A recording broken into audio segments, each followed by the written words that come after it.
قرآن ہمیں پڑھنے کی ضرورت ہے کہ رب کی پہچان ہو کہ رب وہ کون ہے، وہ اللہ کیا ہے، اس کی کیا عظمتیں ہیں، اس کی کیا شان و منزلت ہے۔ اور بھائیو، جب رب کی عظمتیں دل میں آ جاتی ہیں، اس رب کی قدرتوں کا اس کو نظارہ ہوتا ہے کہ وہ رب کن قدرتوں کا مالک ہے، اس کی کیا قوتیں ہیں، اس کی کیا کبریائی ہے، تو پھر ممکن نہیں کہ انسان اس رب کو چھوڑ کر کسی اور کے سامنے جا کر جھکے، پھر ممکن نہیں کہ انسان اس مالک کو چھوڑ کر ان سے جا کر مانگے کہ جو کسی بھی چیز کے مالک نہیں ہیں۔ والذین تدعون من دونی ما یملکون من قطمیر، اللہ فرماتا ہے انسان کی اس بے عقلی کا، اس کا ماتم کرتے ہوئے فرماتا ہے کہ جن کو تم اللہ کے سوا پکارتے ہو، ما یملکون من قطمیر، وہ تو کسی تنکے کے مالک بھی نہیں، بلکہ مالک ہونے کے بعد نہ مالک ہونے کے باوجود کیا ہے، تمہاری دعائیں بھی نہیں سنتے۔ ان تدعوہم لا يسمعوا دعاء، تم پکارتے ہو ان کو لیکن وہ تمہاری پکارے سنتے نہیں ہیں۔ دوسری صورت میں اللہ فرماتا ہے ومن اضل ممن يدعو من دون اللہ من لا يستجیب له الى يوم القیامہ وهم عن دعائهم غافلون، اس سے بڑھ کر کون گمراہ ہوگا کہ جو ان کو پکارتا ہے کہ جو قیامت کی صبح تک ان کی پکارے سنتے ہی نہیں، بلکہ ان کو یہ بھی نہیں پتا کہ ہمیں کون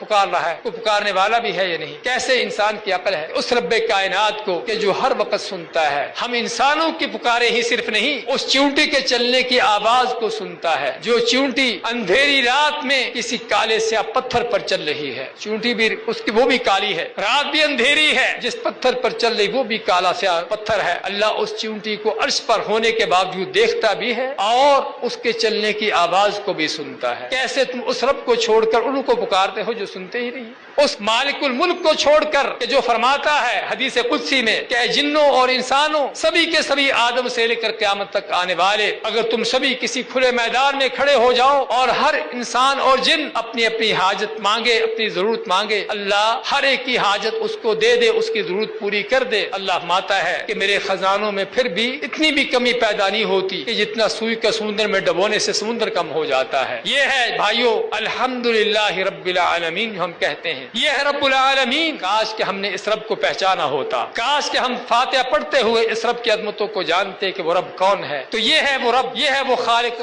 کائنات جس کی معرفت ہم کو کرنے کی ضرورت ہے۔